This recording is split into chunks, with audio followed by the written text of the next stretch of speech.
This is a 1999 Honda Accord with a 3.0 V6 single overhead cam engine. This car is now more than 25 years old. In many states it could be registered as a classic. Unfortunately, like many cars of its vintage, it has been subjected to deferred maintenance. This car is leaking out of every orifice, fluids of all kinds. In today's video we're going to be looking at the valve cover gaskets. And this is not a detailed how-to. I'm just going to give you some quick tips that you might want to know about when you do this job. First thing we did was to remove all of the engine plastic covers. Next thing we did was to remove the intake plenum. And to remove the plenum, I had to first open up this air box so I can disconnect the air hose from the throttle body. Then I had to disconnect the throttle body from the plenum. So when you do this job, you're also going to want to replace this gasket that goes on the back of the throttle body, between the throttle body and the plenum, and you also want to replace the upper intake gasket. These are my two valve covers right here. This one is on the rear bank, and this is the one that has the PCV valve on it. And as is usual for the bank with the PCV valve, it tends to get sludged up.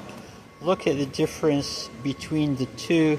This one just has some moderate patina, and this one is beginning to be sludged up. This is not good. So these are the consumable items I'm going to use for this job. This is the PCV valve. This is the throttle body gasket. This is the intake gasket.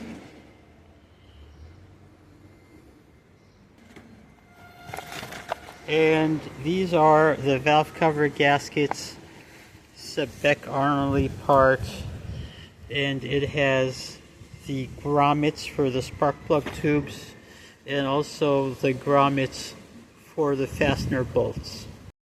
This gasket on the plenum, between the plenum and the throttle body, I'm having to scrape off with this old rusty razor.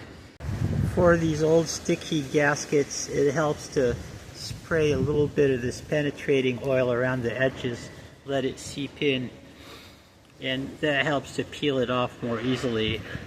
I use this stuff, Kroil, as kind of like the elixir of the gods when it comes to penetrating oils. It definitely took a little bit of elbow grease. We got it all off. These spark plug tube grommets are not too hard to get out. You just put the blade of a flat blade screwdriver underneath like that, and you twist side to side. And I'd already loosened that one up.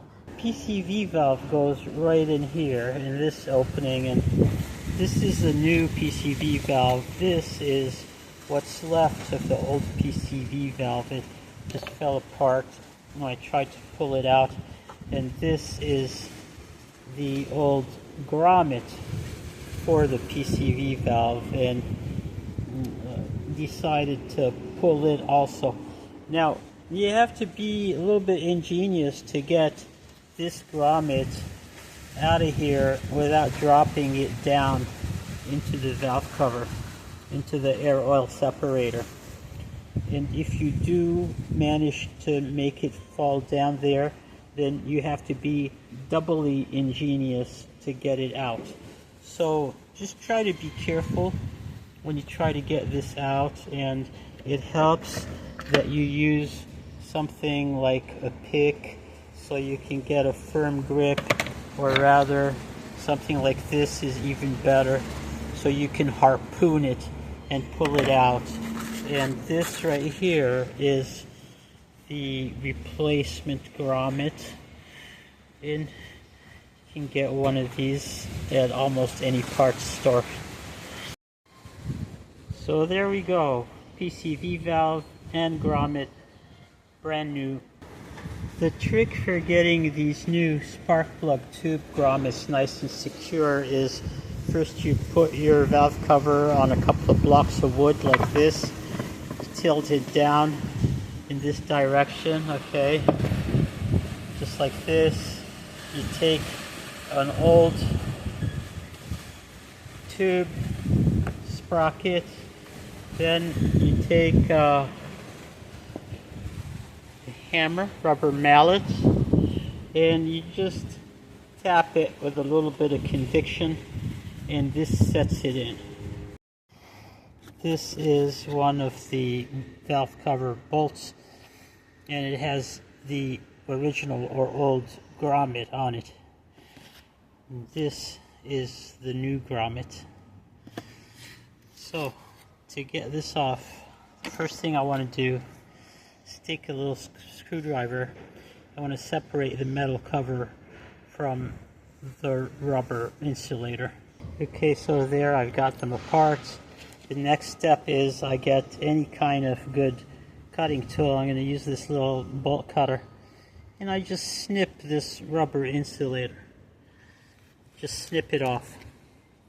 Then once I do that, this can just slip right on. These bolts have a locking flange, so you just turn each bolt until you feel the flange bottom out, and you don't have to tighten it any further than that. If you do, then you risk breaking the bolt. Many people do that, apparently, from what I'm told. So just keep turning until you feel it stop, then you know that it's good. All done, and it's purring like a kitten.